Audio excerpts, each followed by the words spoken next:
जाकिर श्रॉफ की एक फिल्म थी गर्दिश, और उसमें एक गाना था, हम न समझे थे बात इतनी सी, ख्वाब शीशे के दुनिया पत्थर की। हम न समझे थे बात इतनी सी, ख्वाब शीशे के दुनिया पत्थर की। अब ये शीशे के ख्वाब अब पत्थर की दुनिया हो गई, तो पत्थर के सनम तुझे हमने मोहब्बत का खुदा माना, यही तो होगा ना। और ठीक यही हो रहा है उद्धव ठाकरे के साथ। उद्धव ठाकरे के साथ जितने भी मुसलमान थे वो सारे के सारे निकल गए, और यही दिखाया इस चुनाव ने। उद्धव ठाकरे अपने राजनीतिक करियर को संवारने के लिए अपने ट्रेडिशनली हिंदू वोटर्स पर निर्भर ना रहकर कुछ ऐसा तिकड़म चलाना चाहते थे जिसमें उनको मुसलमानों का साथ मिले। इसलिए छत्रपति संभाजीनगर में उन्होंने रशीद मामू का साथ लिया। वहां भी, मुंबई में भी बहुत सारे मुस्लिम लोगों को शिवसेना में प्रवेश दिया और उनको संभालने की कोशिश की, और उनको यह लगा कि मुस्लिम वोट शायद मिल जाएंगे। मैं बार बार ये बात कहता था कि एनसीपी, शरद पवार और कांग्रेस अपने कुछ मुस्लिम वोटर्स को उद्धव ठाकरे को देकर उनको ये जताने की कोशिश कर रहे थे कि इन सारे वोटर्स का कॉम्बिनेशन हो जाए तो आप जीतोगे। लेकिन परिणाम क्या हुआ? परिणाम यह हुआ कि उद्धव ठाकरे कांग्रेस द्वारा दिए गए, एनसीपी द्वारा दिए गए मुस्लिम वोटर पर निर्भर रहे। कांग्रेस ने अपना पल्ला झाड़ लिया और मुस्लिम वोटर्स को जब मुसलमान पर्याय मिला तो वो उनके साथ हो लिए। याद होगा, कांग्रेस मुस्लिमों की हमेशा तरफदारी करती है। पश्चिम बंगाल में कांग्रेस को लगता था कि मुस्लिम अपने साथ आएंगे, लेकिन कांग्रेस के एक बहुत बड़े नेता, जो नेता प्रतिपक्ष के रूप में भी लोकसभा में थे, उनको हराकर एक मुसलमान क्रिकेटर चुनकर आया। कांग्रेस या मुसलमान, ऐसा ऑप्शन अगर मुसलमानों के सामने मिल जाए तो वो कांग्रेस को टाल देते हैं, मुसलमान को चुन लेते हैं। यही उद्धव के साथ भी हुआ। बीजेपी को हराने के लिए उद्धव को मुसलमान ने साथ दिया, लेकिन जब मुसलमानों को यह पता चला कि उद्धव हरा भी नहीं सकता, खुद भी जीत नहीं सकता और अपने आदमी भी नहीं आ रहे, तो मुसलमानों ने फैसला कर लिया कि अब उद्धव के साथ नहीं जाना है। दिखाते रहे लेकिन किया नहीं, बुलाता है मगर जाने का नहीं, यही मुसलमानों ने तय कर लिया। यह कैसे हुआ है मैं आपको आंकड़े और प्रमाण देकर बता रहा हूं। अगर उद्धव के साथ मुसलमान होते तो किन किन शहरों में उद्धव की चलती, उनकी पार्टी निकल पड़ती। सबसे पहला शहर आता है भिवंडी, मुंबई के नजदीक वाला, और भिवंडी शहर में मुस्लिमों की संख्या बहुत बड़ी है। अगर सच में मुसलमान शिव सैनिक यह कंसेप्ट मुसलमानों के अंदर समाई हुई है तो भिवंडी में उद्धव ठाकरे के पार्टी को अच्छे सीट तो मिलते।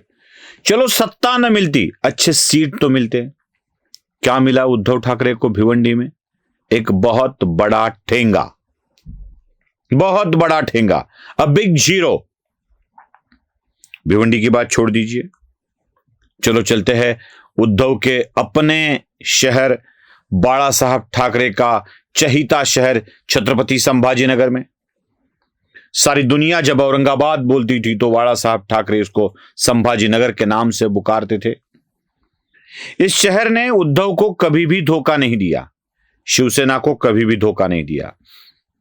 पिछले इलेक्शन में 15-20 पार्षद एमआईएम के चुनकर आए, लेकिन सत्ता मिली उद्धव को। भारतीय जनता पार्टी के सहमति से उनके साथ जाकर अलायंस कर उद्धव का ही मेयर बैठता रहा।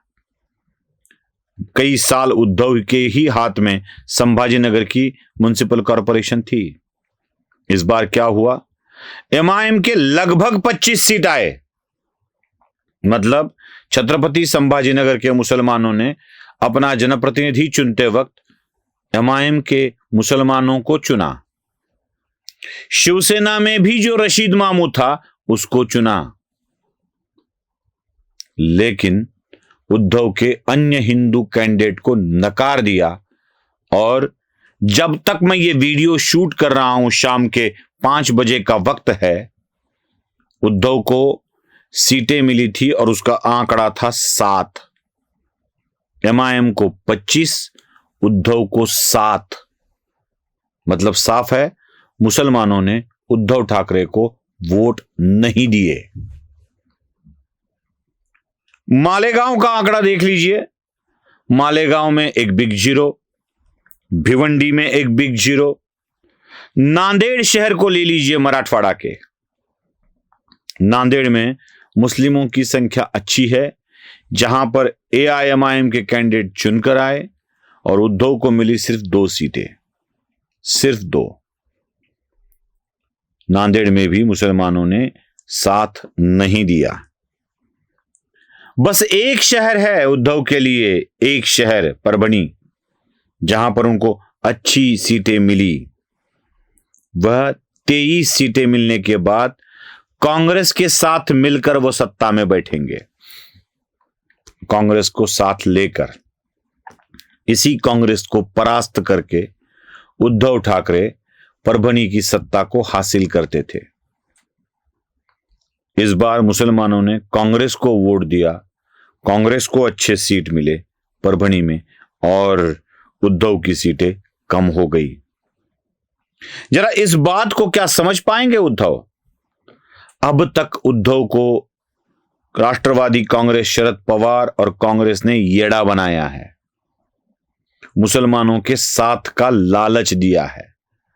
अगर सच में मुंबई में उद्धव के साथ लोग होते तो उद्धव का नक्शा ही कुछ और दिखता, कुछ और दिखता। मालवनी हो, दक्षिण मुंबई के कुछ फारस रोड वाला एरिया हो या वो चोर बाजार वाला एरिया हो, वहां पे मुसलमानों की संख्या बहुत है। अरे भाई, मानखुर्द जहां पर मुसलमानों की बड़ी संख्या है, वहां से उद्धव का कैंडिडेट गिर गया और वहां पे नवनाथ बन, एक नया बच्चा, बहुत ही कम उम्र का बच्चा भारतीय जनता पार्टी से चुनकर आ गया। मतलब साफ है, मुसलमानों ने उद्धव को नकारा है। उनको लगता है उद्धव नाकारा है, इसलिए नकारा है। उद्धव के लिए यह बात समझ लेना बहुत ही आवश्यक है। उद्धव है कि मानता नहीं, ख्वाब शीशे के है मुंबई को पाने के और मुसलमानों के दिल पत्थर के, तो होगा क्या? ख्वाब शीशे के, दुनिया पत्थर की। और उद्धव न समझे थे बात इतनी सी। उन्होंने राज ठाकरे को अपना माना। पत्थर के सनम तुझे हमने मोहब्बत का खुदा माना। राज ठाकरे को अपना माना।